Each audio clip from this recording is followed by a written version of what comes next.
After a city council decided to remove an offensive veterans memorial, indignant citizens rallied together to remove something of theirs. As the government grows more powerful, elected officials seem to forget that they are public servants of the people.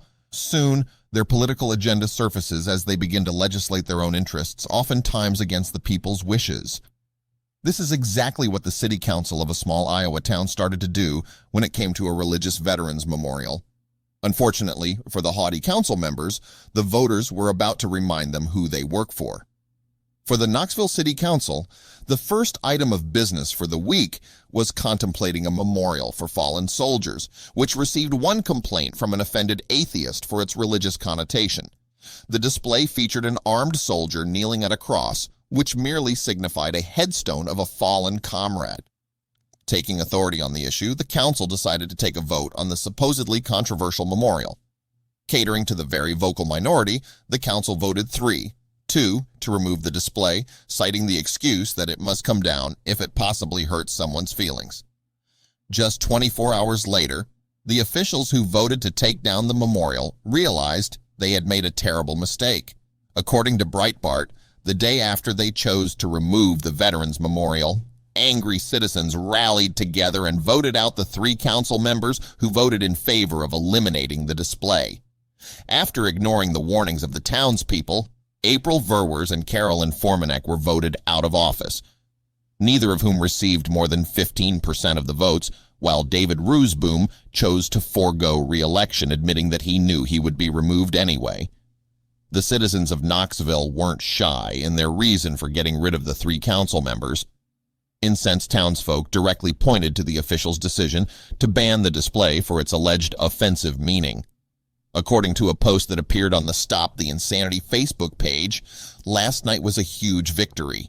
We showed this council that if you ignore the people, we won't support you. Now the real work begins. The current council are still in office until January 1st. I hope that they got our message, but they clearly did not before. And the silhouette was still ordered to be removed. However, when the new council takes over, we can and will request to put it back. Thank you guys for everything.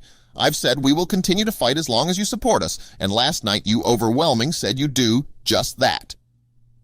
The council had confessed to removing the memorial based on the complaint of a single citizen.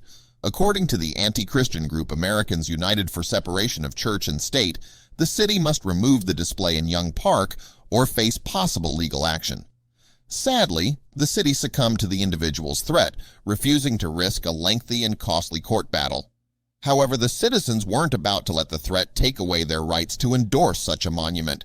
Many expressed that the city should not kowtow to the minority over the majority.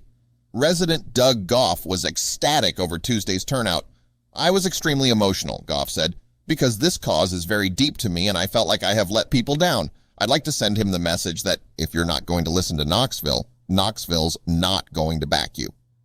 In addition to voting out the defiant council members, the town gathered to erect 2,000 small white crosses, which were placed in yards to defend the memorial and its support for U.S. veterans. Residents also gathered by the hundreds to show their defiance during a rally in favor of a permanent monument in the park.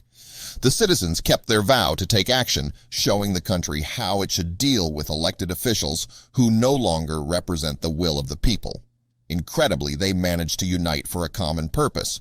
Of course, the residents also proved that they will not be overrun by the minority, no matter how vocal or aggressive they become. Surely the city's new council members have taken note of this and will legislate accordingly,